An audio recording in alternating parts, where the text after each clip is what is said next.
Hi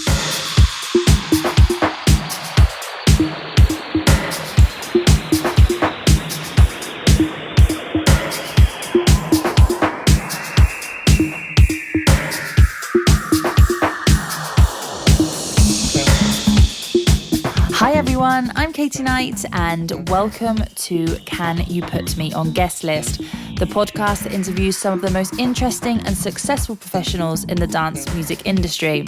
Today's chat is with Alice Browne. She's an absolutely fantastic publicist that works with the likes of Cocoon Ibiza, DeJules, Cassie, Fuse, Kevin Saunderson and Hector. And on top of that, she's just a genuine, lovely, lovely person. And what I'm doing, is it making a difference to that person's career? And it does, you know, of course it does, because, you know, you're putting them in the hype machine. In this episode, we chat about when is a good time for an artist to take on a publicist, what kind of content does the media look for to publish, how social media has affected PR, staying creative, and much more. Hi Alice. Hello Katie. How are you? I'm very well, thank you. How are you? I'm good, thank you for having me here in your really cool offices. Oh, no problem at all.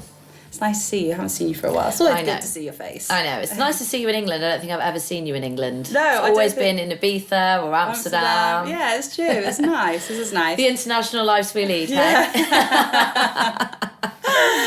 Right, I just wanted to start off by talking about what your job consists of and what are your responsibilities and goals as a publicist. Okay, if you are a DJ or a festival, an event, we kind of do handle press across that. So we'll handle press for artists, labels, events, and music releases. So just one-off music releases sometimes, and that'll be across print, web and radio. So it'll be our job to get your project out there to the media for them then to get it out there to the public. You know, kind of working out what the message is, what the tone is, and then going from there. So yeah, it's press releases. A lot of writing. Pitching to journalists, which is a lot of writing. Yeah. You know, it's a lot of pitching and chasing and annoying people. But yeah. So annoying. It's so annoying. But also building a good rapport with journalists, you know, and kind of getting to know those journalists as well. You shouldn't mispitch things, you know. If you don't think it's going to suit that journalist or suit that media, there's no point in you pitching it. Yeah. So you've got to really know and research your media. It's a lot of research as well. And I guess you have to build up like a lot of relationships with all of these journalists as well. And the more you work with them, the more work you're going to get with them. Yeah, and it's a lot of the battle is trying to meet them face to face where you can. So if you're in London, you know, one of the main reasons I moved to London is it's because where a lot of the music media are based. So it's handy to be able to just nip into the offices, you know, just be like, hey, like, you know, I'm in London. It's just good to put a face to your email. You know, once you've broken down that and you actually make them realise you're a human, that's half the battle. But we're all young and we're all friends, you know? Yeah, that's so nice. So really it's getting to a point now where, for instance, say I know a lot of the staff at Mix Mag, a lot of them have become my close friends, so they kind of trust what you send to them. And but yeah, it is about building relationships. That is a really key thing. Getting to know the media and building relationships with the journalists, 100%. How did you get into the music industry from the beginning? So I used to be a hairdresser for Tony and Guy for like 8 years, and then I decided that I wanted to go travelling, so I left and went to Ibiza. That was my always loved music. I was always a big raver from probably the age of about 15. I started going to clubs, drum and bass nights mainly. And so I just thought Ibiza would be the first or the best place for me to go to kind of break the ice of travelling, so I didn't want to go too far straight away.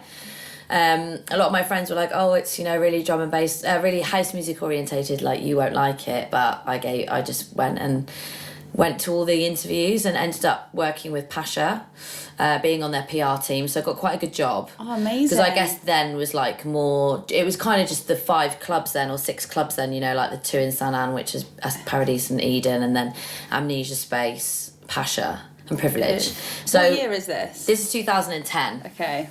So they were the main clubs that had the main PR teams.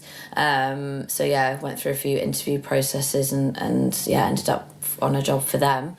And just realised that I absolutely fell in love with clubbing and just like in love with the music, and just thought I've got to do this. And the following year, I kind of just put the word out there to people really, and I got to know. I worked on the Sunset Strip in Ibiza where Cafe Mambo is. I was a massage girl the second year. Oh. And one of the girls who ran one of the restaurants there, Karma Sushi at the time, she was like, oh, I have this friend. She runs a PR company called Rebel Butterfly. They're actually just working with Cocoon. And Cocoon was like my party. I went there every single week without fail. So, but were you still loving drum and bass at this time as well? Not as much as before. I will always love drum and bass. Yeah. I just went to a drum and bass night at Fabric and it's fantastic actually. But I guess house and techno took over me then. Yeah. So she just said maybe I'll put you in touch, and we had a little Skype, and I had no idea what that sort of PR was. To me, PR was ticket selling, as I was on the Pasha PR team, you know. And she gave me my big break, and I worked for absolute pittance for a few months. I think we've all done that in Ibiza. Yeah, but it was fine, you know. It has to be done. Yeah, I worked remotely for her. I was living in Brighton at the time. Went back to Tony and Guy, and just working remotely for her and doing a lot of things on Skype. And it was again getting to know the media and things like that. And that was where I got my break. Yeah. How long were you at Rebel Butterfly for then? In the end, 4.5, 5 years. I think I started in April 2012. And finished in October 2017. Amazing. And then you set up by yourself. Yeah. I just decided when I got to 30 I wanted to do my own thing. Nice. And how did you find that change from working with another company to having your own company? At first it didn't feel any different. We had a really amicable split. I gave her like a 6 month, even a year warning, so she knew it was happening. She wanted to quit and stop Rebel Butterfly, so I took all my clients with me. So at the start it really didn't feel any different. I still had the same roster. Now it feels different because I'm dealing with a lot more business decisions, and I've taken on a member of staff in the last year, which I've needed to do to grow my company, because otherwise I'm only ever going to be able to work to the capacity I can work at. So taking her on and training her and paying her, and then being mindful that I have to make sure that I have other clients to be able to pay her, and then starting to grow that company, because thinking, well, what was the point in taking her on if I don't want to get new clients on, and going on the hustle for new clients, and being more business minded about where her role is and where my role is, and kind of making her more of a specialist in certain areas of PR so that we can kind of work to different strengths. That's now kind of hit me as, it's a bit more serious. So what clients are you working on at the moment? So I always try and do it in alphabetical order when people ask me. Because it's the only way to remember it. In my email signature, it's alphabetical. It is, I know, I did realise that actually. So I do Cocoon Ibiza. Just for their summer campaigns, which is a real... I love doing that, because that was, for me, the party that made me fall in love with Ibiza. So to have been on the dance floor every week, to working really closely with them, who I've been working with for 5 years now, is really humbling. Cocoon Ibiza, I work with Jules, who's a DC10 resident, and his Bass Culture label. I work with Cassie, and her Quench Records label. I work with Hector and his VL Recordings and VL Limited label. Fuse and Enzo Siragusa. And I just took on Kevin Saunderson and 30 Years of Inner City, which is a really big one. Wow. And then I do a little label called Planetary Notions, which is a London-based label, quite an underground, like more sort of house and techno label, so very busy, but that's good. Yeah. How different do you find it working, because obviously you work with labels, individual artists, and also brands. How different is it working with each three of them categories? So artist press is more personal, because you really have to get to know that artist and get to know what they like and what they don't like. Also think about what they've done in their career, like, so far, and the more you know an artist, the better press you can do with them, if that's the bottom line, you know, because you just get to know them on a different level. And label is kind of more regimented, I suppose. They have a release schedule in place, you know what's coming.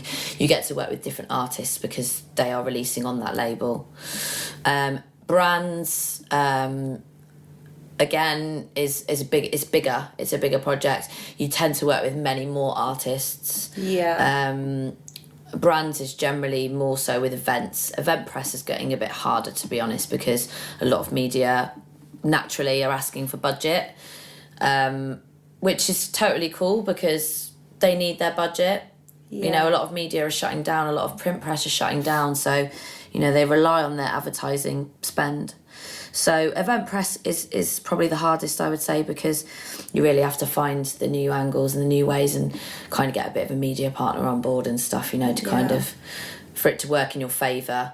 I would say artist press is my favourite. Your favourite. Do you spend a lot of time then with the artists that you work with as well to get to know them more and kind of know what they like, what they don't? I try to. I've made mistakes in the past where I've just tried to kind of, where I haven't had much contact with the artist and the results suffer.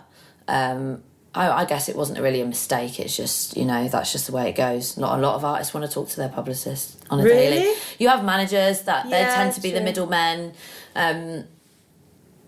But it is better to just have direct contact with that artist. Yeah. So, you know, I have a good relationship with most of my artists. I tend to do a lot of interviews with them over the phone.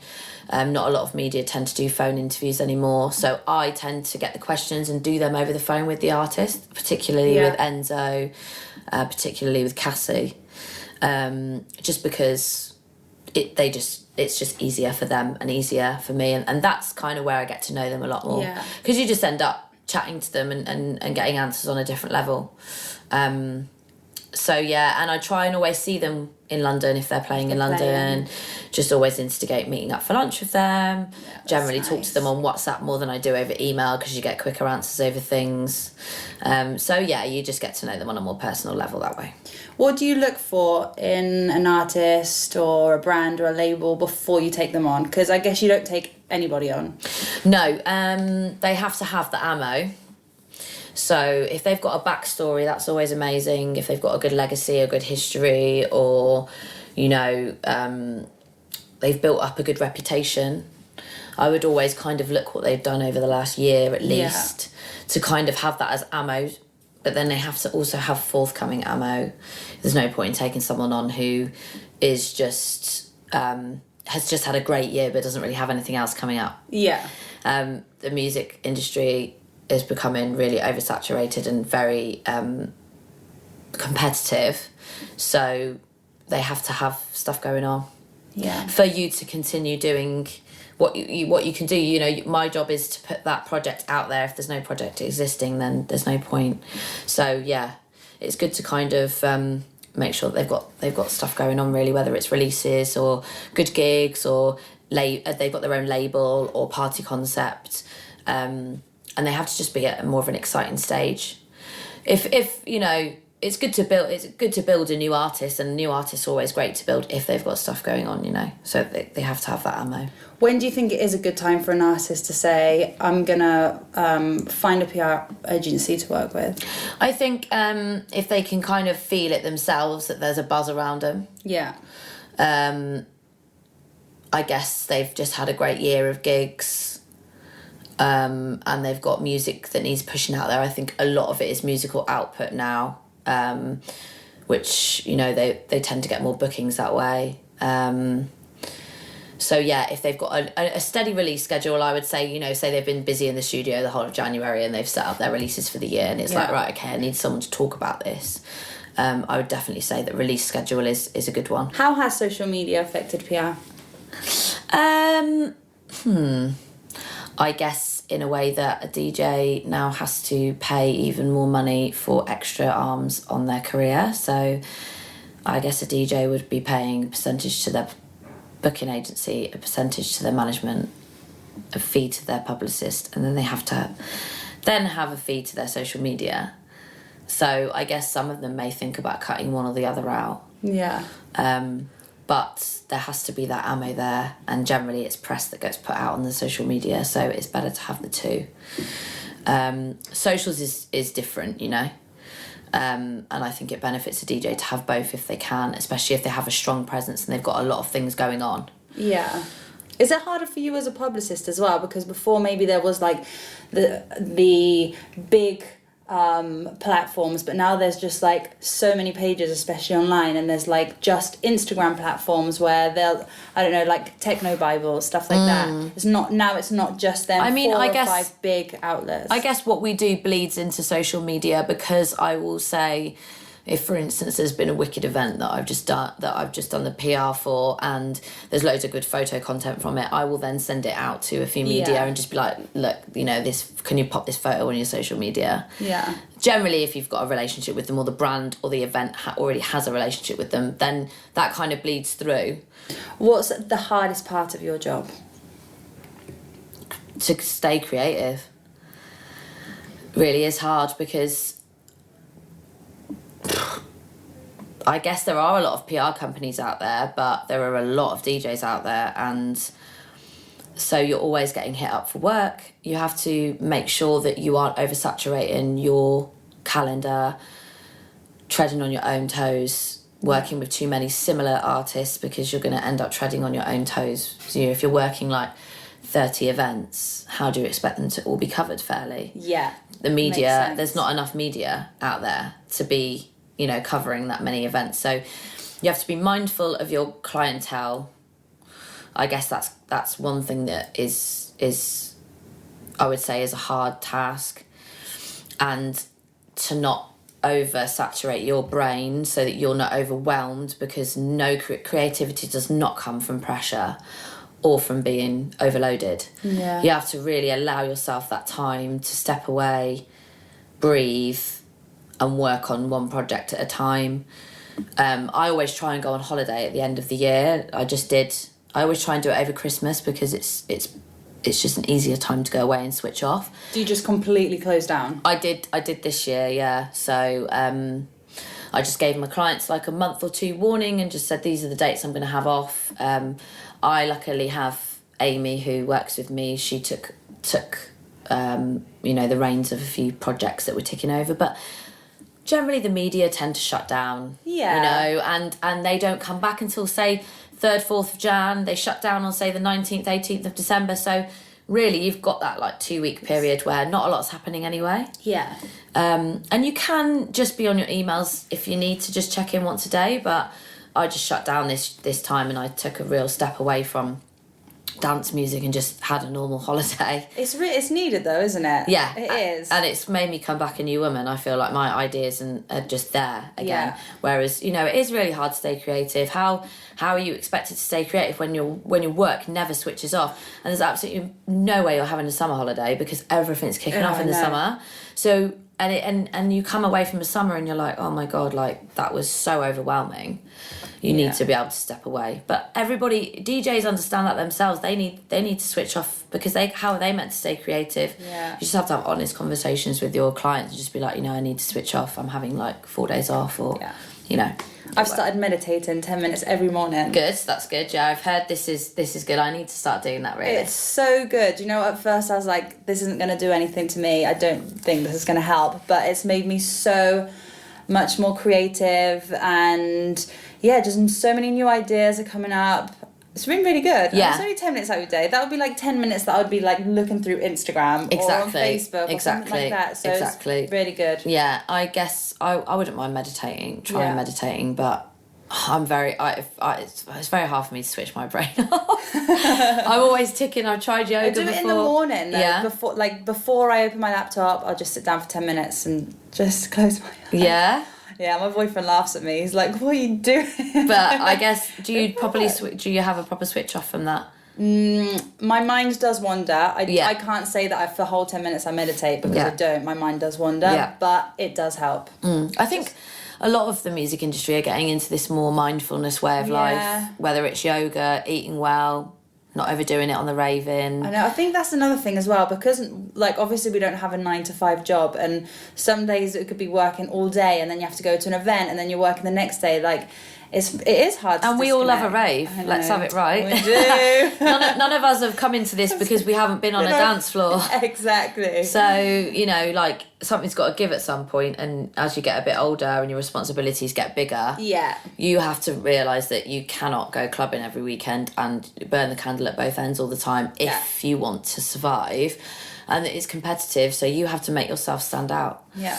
So, you know, by just saying no to a few things and being a bit more focused, it helps. Yeah. And then it takes away all the anxiety of, oh my God, I haven't delivered, or oh my God, you know. Yeah. What would you say is your favourite part of your job? Creativity. Yeah. As much as it's the hardest part of my job.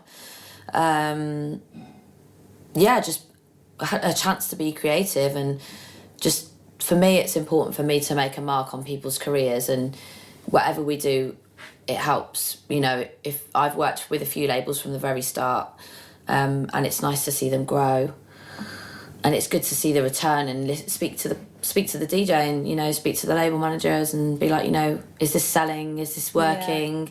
What I doing? Is it making a difference to that person's career? And it does, you know. Of course it does, because, you know, you're putting them in the hype machine. Yeah. So, and as soon as there's a bit of a buzz around them, then, and that can come from press, then, you know, the bookings might get better. It's an important part. It is an important part, and also it's really great to create something and do something, you know, worthy, or, you know, when you've done a really good feature and you're like, yeah, I'm proud of that. Yeah. I'm really proud of this video feature. I'm really proud of that. You know, they don't come too often.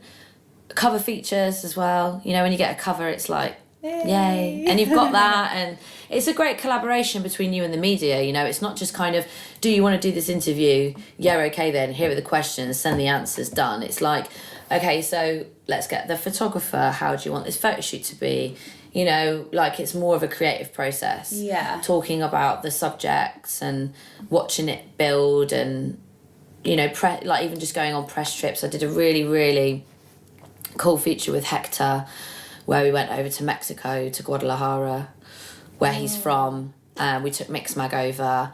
Me and a friend from Mixmag, who I've known for a few years anyway, so it's just like hanging out with your friends in someone's home city that they've spoken to you about so proudly, and it makes you get to know that person on an even more level, and just to see where they're from, and you get to see parts of the world, and it's interesting. I bet that was amazing in Mexico. It was amazing. Like, we ate amazing food. You know Hector anyway, so, you know, he's a good friend of yours too, so you know what he's like, and he's so proud of being there and being from there, and he just took, because all the best places, all the best food, but it was mainly food. We centred it around food, and he took us to Bar Americas, the club that he's played for many years. Amazing. Which, it's just amazing to see different crowds in the world, you know, different culture. Yeah, it was a real highlight of my career doing that press trip, definitely.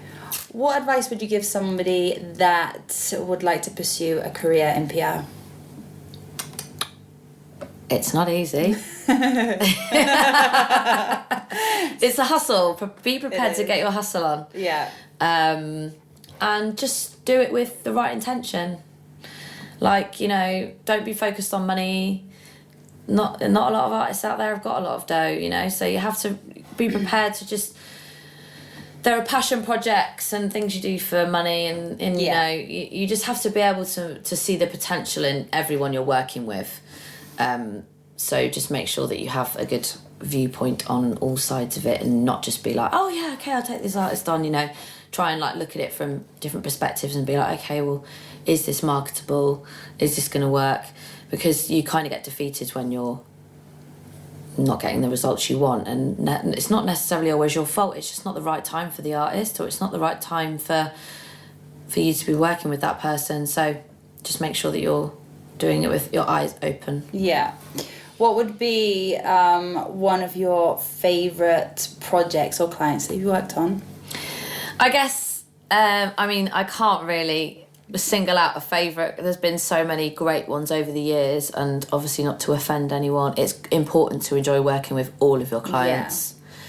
And if you're not enjoying working with them, then don't keep working with them, because it just defeats you.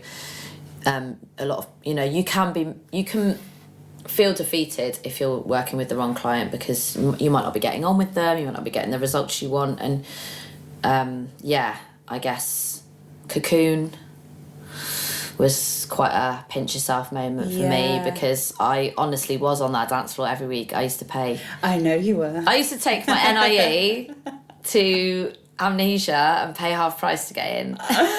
As a worker who only earned like 200 quid a week, 30 quid of that would go on Cocoon. And we'd be there every week till the bitter end. So that was amazing to start working with them. And working with Cassie, I've really enjoyed working with her. Again, she was an artist that I was really into and saw at DC10 at New Year, and just one of my standout sets that I'd ever still seen to this day. So that was really great to work with her. And all of my artists, I love working with the Fuse guys. Apollonia, I used to work with them, and they're, just great artists to go and see play. Yeah. You always get a good buzz from them. Ellen, I've always really enjoyed working with Ellen Alien. Doing her DJ Mag cover was really a standout. All of my artists, I've enjoyed working with all of them. I couldn't possibly single out a favourite. Yeah. You've worked on some really cool things, haven't you? Yeah, it's mainly underground house and techno, I would say. Just about to start working with Kevin Saunderson in Inner City, and Inner City is obviously legendary, so that is going to be amazing to work on this year. I'm very much looking forward to working on that too. What tips would you give a DJ or an artist that's just starting out but probably can't afford or hasn't started working with a publicist yet? Get your social media up there. Yeah, definitely.